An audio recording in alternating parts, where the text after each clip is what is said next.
Brigade মানেই প্রতিশ্রুতি নেওয়ার দিন, ব্রিগেড মানেই যুদ্ধের প্রস্তুতি, ভোটের প্রস্তুতি।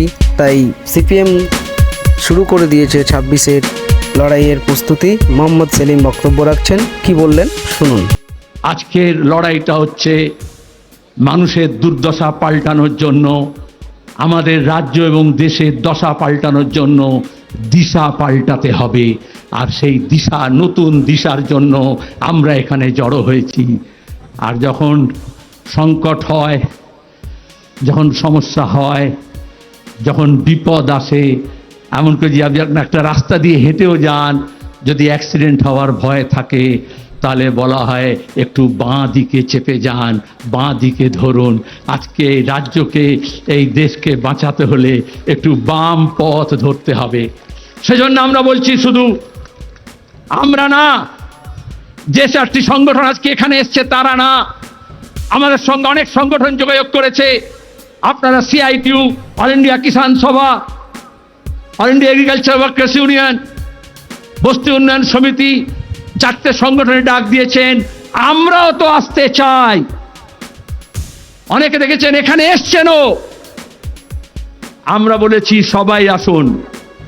সবাই আসলে ব্রিগেডে স্থান সংকুলান হবে না, রাজ্য জুড়ে ব্রিগেড গড়ে উঠবে। আর সেই ব্রিগেডে আপনাদের সবাইকে আমন্ত্রণ জানাচ্ছি। যারা বিজেপির টাকা খাবে না, যারা তৃণমূলের ভয় পাবে না, তাদের সবাইকে নিয়ে আমরা 26-এর লড়াই লড়ব। বন্যা টুডুর কাছে শুনেছেন আপনারা, লড়াইয়ের ময়দান থেকে উঠে এসছে। আমাদের নেতা নেত্রী টালিগঞ্জের আর বলিউডের স্টুডিও থেকে উঠে আসে না। জমির লড়াই, যাদের পাট্টা ছিল পাট্টা কেড়ে নিয়েছে, তাদের লড়াই করে নাকে হ্যাঁ করে নাক খত দিয়ে এই প্রশাসনের জমির লড়াইতে, নিজের ভূমিতে কৃষকরা তার নিজের অধিকার প্রতিষ্ঠা করেছে, তার প্রতিনিধিত্ব করতে এসছে। সে কি বলেছে ক্রিকেটের ভাষায়? আমি খুব বেশি ক্রিকেটের ভাবনা করি না। বলেছে উইকেট ফেলে দেবো 26-এ। আর আপনার শুধু বললে হবে, যারা পেছনে আছে, কি উইকেট ফেলবেন তো? তার জন্য আমি একটু ফুটবল বেশি ভালোবাসি। ফুটবলে হচ্ছে একটু নেমে খেলতে হয়। আমাদের সবাইকে একটু নেমে খেলতে হবে। কি রাজি তো? নেমে খেলবো, যাতে এই চোর জোচ্চোর দুর্নীতিবাজকে 14 তালা থেকে টেনে হিঁচড়ে আমরা মাটিতে নামাতে পারি, সেই শপথ আমাদের নিতে হবে। আর যারা মনে করছে স্যুট বুট পরে গভর্নর সাহেব ঠিক করবেন, আমরা বলি এই গরিব মানুষের লড়াই কোনো লাট বেলাট লড়তে পারবে না। গরিবের লড়াই গরিবকে লড়তে হবে। বাংলার লড়াই বাংলার মানুষ লড়বে। আমরা যদি জাত পাত ধর্ম বর্ণ, হিন্দু মুসলমান, মন্দির মসজিদের নামে না ভাগ হই, তাহলে এই বাংলার এই শক্তি আছে। 190 বছর ইংরেজের শাসনের বিরুদ্ধে লড়াই হয়েছে, ফাঁসি হয়েছে, জেল হয়েছে, আন্দামানের সেলুলার জেলের নাম লেখা আছে। তারপরে বেরিয়ে এসে লাল ঝান্ডাকে মজবুত করেছে। দেশ স্বাধীন হয়েছে, তারপরে আমরা লড়েছি। খাদ্য আন্দোলন হয়েছে, জমির লড়াই হয়েছে, সেচের জলের জন্য লড়াই হয়েছে, মজুরির জন্য লড়াই হয়েছে, নতুন কলকারখানা তৈরির লড়াই হয়েছে, বন্ধ কারখানা খোলার লড়াই হয়েছে। সেই লড়াই আমরা সবাই এক কাট্টা ছিলাম। আমরা লড়াই চাই, আমরা লড়াইকে ভয় পাই না। আমরা বলি এ লড়াই লড়তে হবে। আমরা বলি এ লড়াই বাঁচার লড়াই, বাঁচার জন্য প্রতি মুহূর্তে লড়াই করতে হয়। কিন্তু সেই লড়াইটা মন্দির আর মসজিদকে ঘিরে নয়। সেই লড়াইটা হিন্দুর বিরুদ্ধে মুসলমানের না, মুসলমানের বিরুদ্ধে হিন্দুর না। ধর্মের নামে যারা বেসাতি করে, বাংলাদেশের দিকে তাকিয়ে দেখুন। গণপ্রজাতন্ত্রী, স্বাধীন, সার্বভৌম, ধর্মনিরপেক্ষ বাংলাদেশ, সেখানে সংখ্যালঘুদের অত্যাচার হলো কেন হলো? যারা এখানে মরা কাঁদছিল, কুমিরের কান্না কাঁদছিল, বাংলাদেশের সংখ্যালঘু নির্যাতনের প্রশ্নে তাদেরকে জিজ্ঞেস করে কি হলো, সব দম ফুরিয়ে গেল? ইউনূস আর মোদির মধ্যে বৈঠক হলো, আর এখানে সব লেজ তুলে যে হনুমানের দল লাফাচ্ছিল, এখন দু পায়ের পেছনে লেজ গুটিয়ে দিয়ে এখন কি বলছে? এখন মুর্শিদাবাদ দেখাচ্ছে।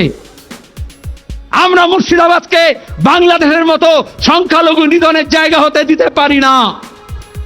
কমিউনিস্টদের শরীরে এক বিন্দু রক্ত যতক্ষণ থাকবে আমরা এই দাঙ্গাবাজদের বিরুদ্ধে লড়ে যাব, এই শপথ আমাদের নিতে হবে। আমাদের লড়াই হচ্ছে শিক্ষার জন্য, আমাদের লড়াই হচ্ছে স্বাস্থ্যের জন্য, আমাদের লড়াই হচ্ছে কাজের জন্য, আমাদের লড়াই হচ্ছে আমাদের মা বোনেদের ইজ্জত রক্ষার জন্য, আমাদের লড়াই হচ্ছে মানুষের সঙ্গে মানুষের সম্পৃক্তি গড়ে তোলার জন্য। এই বাংলাকে আমাদের পূর্বপুরুষরা তিল তিল করে গড়ে তুলেছে। এই বিজেপি তৃণমূলের হাতে এই বাংলাকে আমরা সর্বনাশ করতে দেব না। এই শপথ নিয়ে আমাদের ফিরে যেতে হবে। আচ্ছা, সরকারের কাজ কি? ট্রাম চালাবে, ট্রেন চালাবে, গণপরিবহন চালাবে, রেল চালাবে, প্লেন চালাবে, এয়ারপোর্ট চালাবে, বন্দর চালাবে, রেল স্টেশন চালাবে, পোস্ট অফিস চালাবে, ব্যাংক চালাবে। মোদী সরকার বলছে ওইসব আদানি আম্বানি চালাবে। বলে তুমি কি চালাবে? বলে আমি মন্দির চালাবো, আমি মন্দির বানাবো, আর নাহলে আমি ওয়াকফ বোর্ড চালাবো, আমি ওয়াকফ সম্পত্তি রক্ষণাবেক্ষণ করবো। আরে বাবা, যখন ভোট চেয়েছিলে তোমার ম্যানিফেস্টোতে কথা বলেছিলে, তখন তো বলেছিলে সবকা সাথ সবকা বিকাশ, আর এখন হচ্ছে ধরে ধরে সবকা বিনাশ। ওয়াকফ আইন যে পাল্টালো, আজকে সুপ্রিম কোর্টও বলেছে, প্রাথমিক কথা বলেছে, ইন্টারিম কথা বলেছে, যে কথা আমরা বলছিলাম, আমাদের সংবিধানে সব ধর্ম, সব জনগোষ্ঠীর নিজস্ব মত অনুযায়ী, বিশ্বাস অনুযায়ী তাদের অধিকার আছে, সেটাকে পালন করা, সংগঠন গড়ে তোলা, প্রতিষ্ঠান গড়ে তোলা, তাকে চালানো। যেমন গুরুদ্বারা চলে, যেমন গির্জা চালানো হয়, যেমন ওই যে তিরুপতির মন্দির দেবস্থানম চালানো হয়, তিরুমালা দেবস্থানম চালানো হয়। সরকার এসে বলছে ওরে বাপ রে বাপ, এখন মন্দির মসজিদে অনেক লাভ আছে, চল হট তোরা সর, আমরা এগুলোকে চালাবো। আরে তুই ট্রেনটা ভালো করে চালা না, যাতে ঠিক সময় ট্রেনটা চলে, ট্রেনের বাথরুমগুলো যাতে ঠিক মতো পরিষ্কার থাকে, আর এয়ারপোর্টগুলোকে সব আদানির হাতে না দিয়ে, বন্দরগুলোকে আদানির হাতে না দিয়ে যেটা চালানোর কথা সেটা চালা। ওরা ট্রেন বেচে দিচ্ছে, মমতা ব্যানার্জি কলকাতার ট্রাম ডিপো বেচে দিচ্ছে, বলে যা আছে। ওই অমলদার কাছে শুনলেন না, বিজেপি বলল কৃষকের আয় দ্বিগুণ করে দেবো। বাবু যতক্ষণ পারিষদগণ বলে তার শতগুণ, মমতা বলল আমি তো 3 গুণ করেই দিয়েছি। আর এদিকে কৃষক তার ফসলের দাম পাচ্ছে না, প্রতিদিন লড়াই হচ্ছে। আলু চাষিদের সর্বনাশ হয়েছে, সবজি চাষিদের সর্বনাশ হয়েছে। আমরা বেশি দামে চাল খাচ্ছি, কিন্তু ধান সংগ্রহ করছে না, চাল কল মালিকরা নিচ্ছে, আর তাদের কাছ থেকে সরকার নিচ্ছে। এই তো 2 নম্বরই।